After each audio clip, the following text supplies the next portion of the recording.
budgets should have these four things: fixed, fun, fudge, and future. These are four subsections to your budget, regardless if you're using an app, a whiteboard, a spreadsheet, or a piece of paper. It should have these four things. Hi, I'm Justine. I'm a personal finance educator with The College Investor, and I love budgets. No matter what you're using, I find that breaking out your expenses into these four subcategories helps keep things really easy. Inside of the fixed category, you're going to find things like rent or mortgage payment, utilities, groceries, gas, and insurance. Things that you're always spending money on every single month and generally stay the same amount across month to month.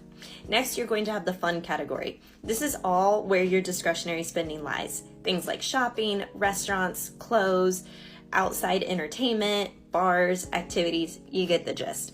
All of your fun money spending belongs here. Next is fudge, and I'm not talking about chocolate. This is my reference to Ralphie from The Christmas Story of the oh fudge moments where things happen and you forgot about something. Maybe it feels miscellaneous, like a parking ticket or prescription that you might be picking up from the pharmacy that you don't normally spend money on. That belongs in the fudge category. And lastly, future. Future is any type of savings goals where you're saving and putting aside money from your budget.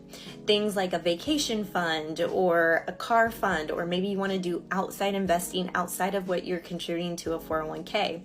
That future savings money belongs in the future category. Forget about the other little categories that keep it really granular.